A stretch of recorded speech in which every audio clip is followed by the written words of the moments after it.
You're listening to Healthy Living with Eric Sue Podcast, episode 140.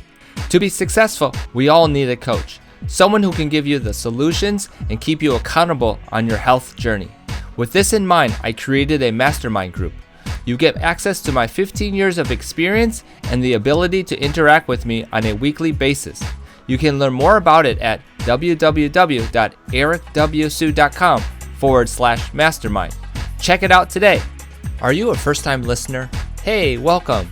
My team and I hope you enjoy this episode. If you are a long-time listener, we thank you for your continued support. Do us a favor and share this podcast with all your friends because they deserve this amazing content as well. Okay, now on to the good stuff you all have been waiting for. Health tips, wellness advice. No hype. Welcome to Healthy Living with Eric Sue, the show that inspires, motivates, and educates you towards your healthiest life. And now your host, Eric Sue. Hey guys, Eric Sue here. Welcome to another episode of Healthy Living with Eric Sue. We have a cool, outgoing yoga instructor with us today. Her name is Sasha Kaplan. We will be talking about reasons yoga is for everyone and how to get started. So without any delay, let me introduce you all to Sasha. Sasha, are you ready to make it happen? Absolutely, Eric. Sasha currently is at her dream job in marketing at Lyft Corporate in Chicago. She has been teaching yoga for 9 months. Sasha teaches at CorePower Yoga in Oak Park and Ahimsa Yoga in Oak Park and Berwyn. As a goal-oriented person, Sasha turned to yoga to de-stress and have something exciting to look forward to. She teaches 6 classes a week and loves every moment of it. Sasha, that was just a little bit about who you are. Can you share with our audience a little bit more on how you got started? Yeah, absolutely. Thank you so much again, Eric. I really do appreciate the opportunity, of course, to be on the show. I'm going to tell you a little about how I got started, where my yoga journey began. I would start by saying I was not a yogi before being a yoga teacher. I think a lot of people always think that when you want to be a yoga teacher, you have to be this amazing professional yogi first and do yoga for several years, which definitely was not the case for me. I actually started yoga or doing yoga weekly, literally when I started my teacher training process. I started it back in October of last year, actually, so a year ago today. I wanted to just give myself a goal. I'm very goal-oriented. I need something to focus on and work towards. So by having something to do after work and before work and get my mind off of the craziness of life, it was a great way for me to get started and just really dive deep into something I was passionate about. Super, super. I just have one extra fun question for you before we dive into our topic today. And that question my audience really loves to hear the answer to, and that's, what's one cool or unique fact about yourself? Ooh, a cool or unique fact about myself.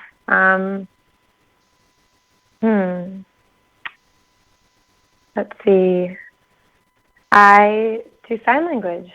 I like to sign. That is interesting. Can I say something about that? I had a unique experience several years ago where I had to teach a seniors class, and there were 2 seniors in the group that were hearing impaired, and I had to quickly adjust and learn how to sign with them to make sure that they understood what I wanted and that they got what they wanted. So that was pretty interesting. And how often do you do sign, or do you do it because you like it? I don't do it as often as I'd like. I love meeting other people that are deaf that I can, communicate with. I'm not 100% fluent, but I can hold a conversation, and I think I'm pretty decent at it. But I'm trying to get involved more this year. So my work-life schedule right now is kind of crazy, but it's definitely on my horizon of things I want to focus on in the future. Excellent. Very good. I hear people wanting to learn Spanish or, Japanese or whatever, and you're learning sign language. It's really cool. That's really cool. Yeah, thanks. So that's really good. And, your passion's all about health and wellness with yoga. And, we talked a little bit and we said that, there's a reason for yoga for everyone. And can you help me understand why you believe that? Yeah, absolutely. I think that is 1,000,000% true. Yoga is absolutely for everyone. You don't need to be flexible or tall or thin or have a background in it. Anyone, anybody can do yoga. Main reason I always believe that is, like I already said, I was not a yogi before I started teaching, and being able to, jump into something with a ton of experience in it, I think was really great for me. I was able to move through the process and learn about my body and learn about, how yoga works for me and how yoga works differently for everyone. The biggest misconception you'll hear is you have to be flexible to do yoga. And any time someone says that, I say that's totally not true. I have students in my classes now that can, barely touch their toes, let alone their knees. And I think it's true, as long as you can go into a room and close your eyes and just be and, turn inward, then you can do yoga. I have to ask you real quick, in your knowledge base here, the many benefits from yoga would include what, just off the top of your head? That's a really great question. I think just some peace with yourself. I think it is reducing anxiety, reducing your stress levels, allowing yourself to just be and take in the positive energy around you. The list really goes on and on. It's different for every posture that you do. And I'm curious to know here, with your experience, Sasha, there's so many different styles of yoga as well. Can you go into a few and explain the differences, and maybe one of them will resonate with someone? Yeah, so there are so many different classes out there. The three classes that I teach that I'm most familiar with are Restorative Yoga, Vinyasa, and then Hot Power Fusion, or Hot Yoga. I mainly teach Hot Yoga. I teach Hot Yoga 4 times a week. Basically, Hot Yoga is where the room is at about 100 degrees with 40% humidity. Personally, I like the benefits of Hot Yoga because you're able to go deeper into the postures. It really detoxes your body. And obviously, as long as you're drinking enough water throughout the class and thereafter, it's a great way to just have clear your head, detox, and get into deeper into each posture. My other favorite type is Restorative Yoga. I think Restorative Yoga is a very mindful process.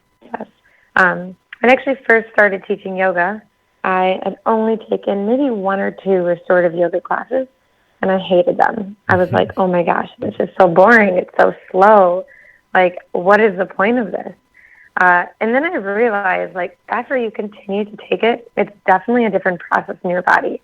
Hot yoga is a detox. It's an immediate feeling of you feel refreshed, you feel better. Restorative yoga is the complete opposite. It is a slower feeling where you restore your body, and over time, you feel better.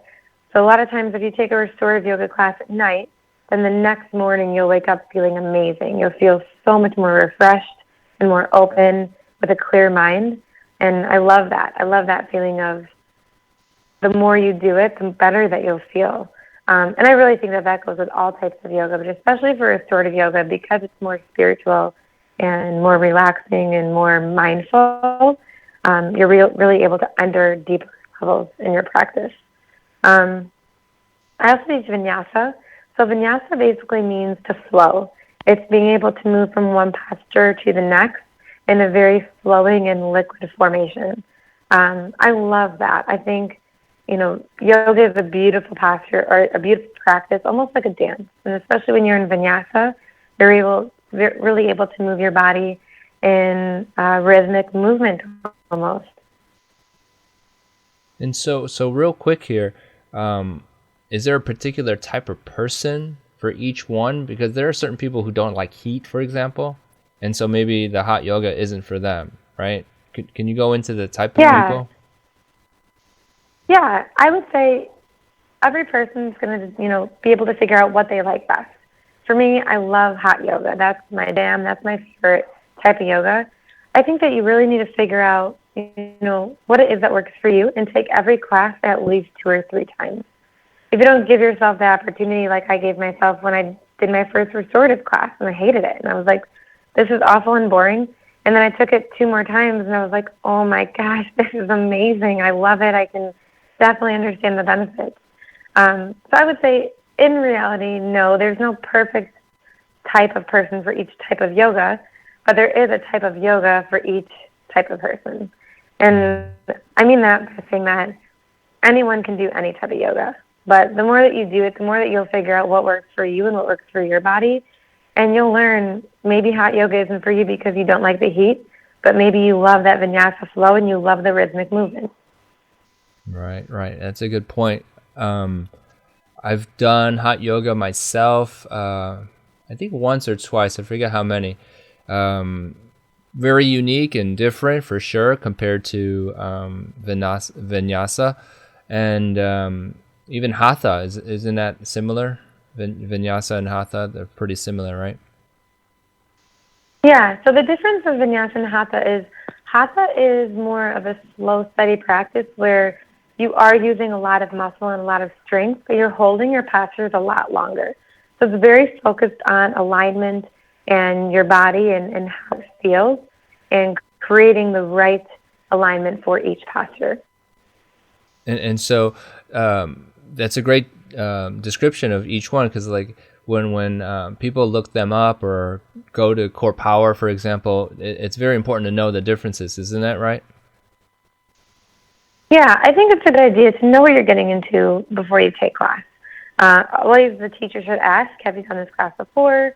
Of course, if you haven't done the class before, I always suggest chatting with the teacher, just making sure that you know what to do with your body in the instance that you ever feel lightheaded or start to feel sore, and what posture to go into to create a safe environment for your body.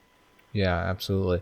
There's probably a few people who are listening to this and they're wondering to themselves, how do I prepare? How do I get started? What would you suggest they do? Would they just go online and YouTube a few videos about each type of class? Because format-wise, I'm pretty sure that it's kind of different everywhere anyone goes. Is that how that works? Yeah, I think the number one best way to get started is go to class. Go to any class that you can. If you've never done yoga before, obviously try to make it a beginner class. But I think the best way to do yoga is to just show up and learn. Would you recommend anyone to just, do the online first just to experiment, or no? Yeah, I mean, I think it can never hurt. I think the online programs are amazing. If you just want to be able to get moving and get your body in a position where you can learn the postures and you can have a basic idea of what you're doing, I think it's a great way to get an idea of how yoga feels in your body and what you like about it. For me, it's very community focused. I love the community that yoga offers.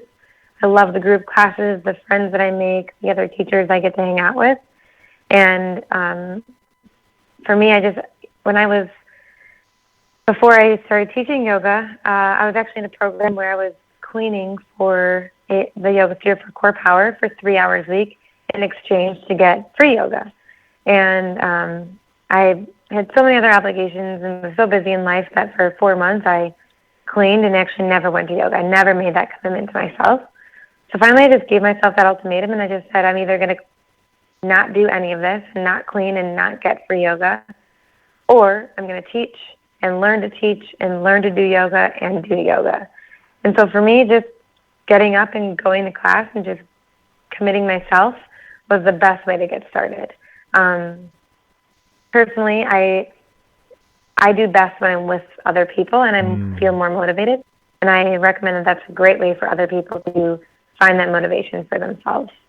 Yeah, I was going to say that those who don't go to class or have an actual hands-on instructor may lose out on form and techniques from not attending. Yeah. Is that the other side of the coin?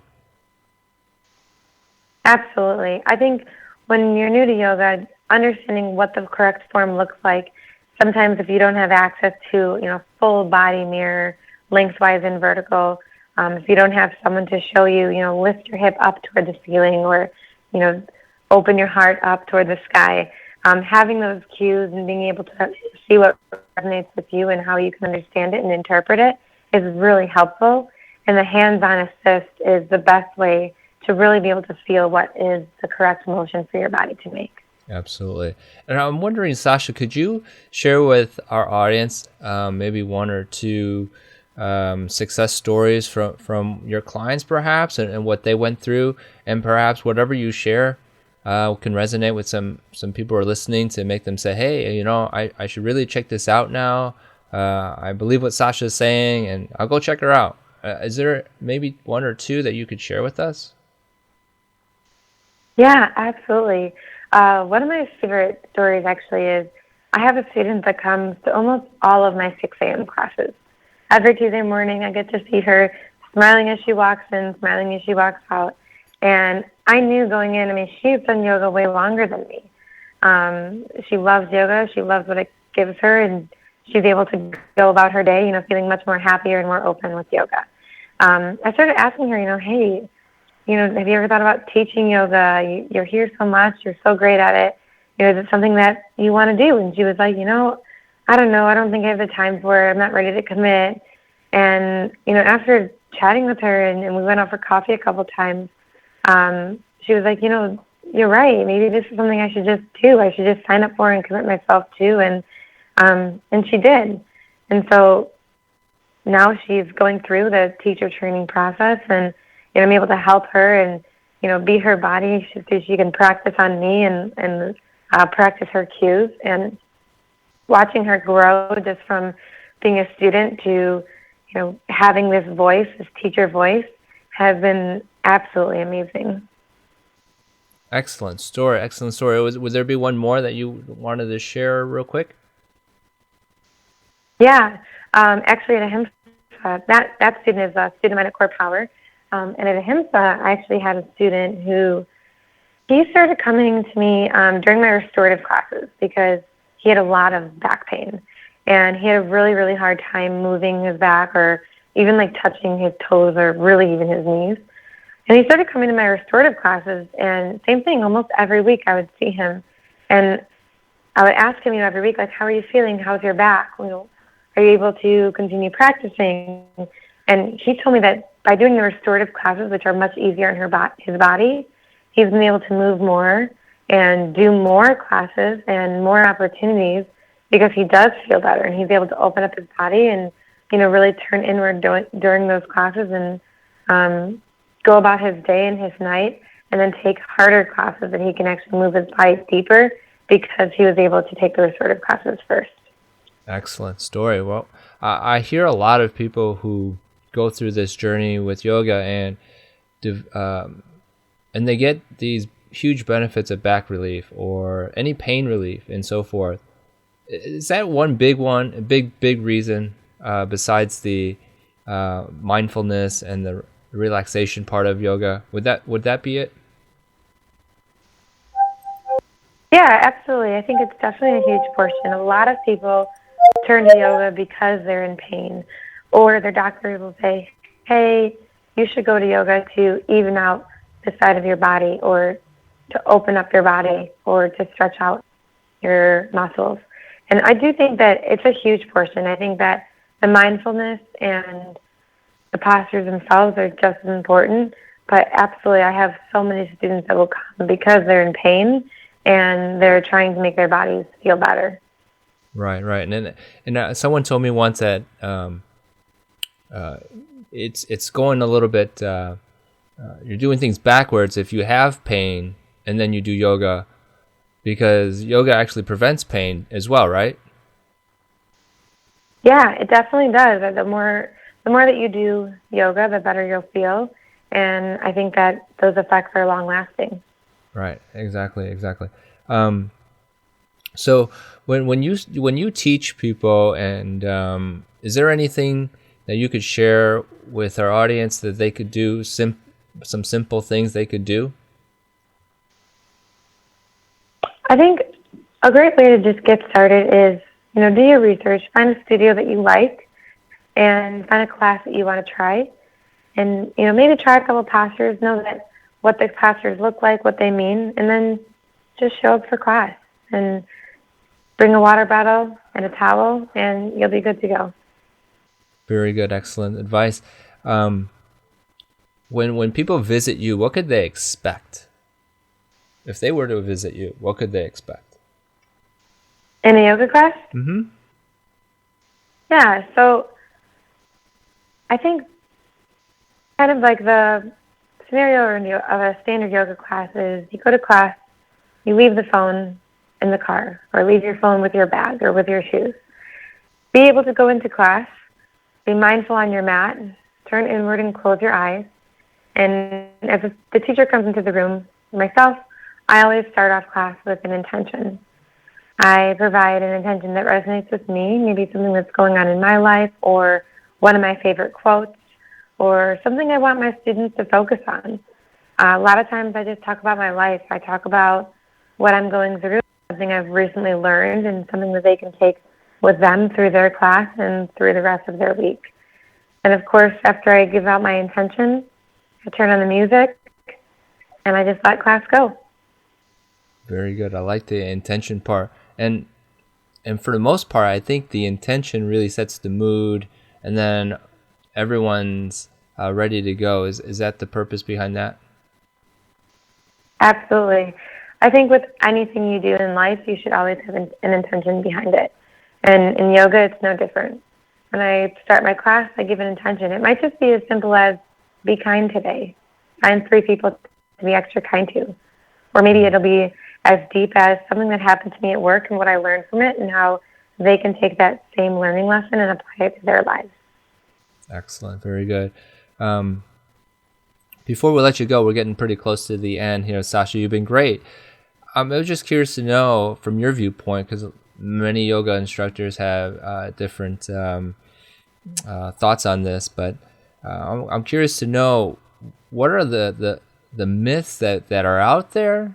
And for example, you had said earlier you have to be flexible to do yoga, huge myth. What other things have you heard so that people can just overcome this, maybe hesitation?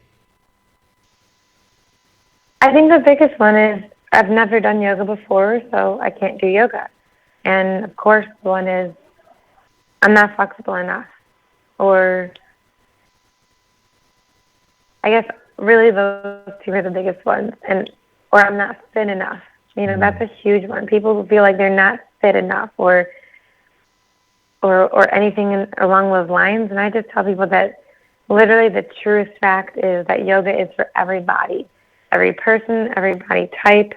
No matter what, you can do it. I tell my students all the time, if you're not feeling it today and you just want to lay in Shavasana on your mat the whole time, you can do it. That's yoga. I think yoga is more of a mindset than a specific process or practice. And being able to just allow yourself to get in that mindset, I think if you can do that, then you can do yoga.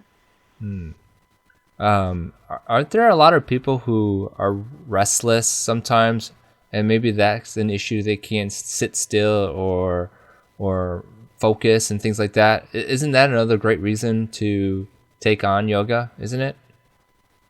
Absolutely. I mean, if you feel like you're always restless, you're always moving, that is totally me. I mean, ask anyone that knows me and they'll say, I can go, I can wake up at 5 a.m. and go until 10 p.m. I'm always moving. I'm always doing something.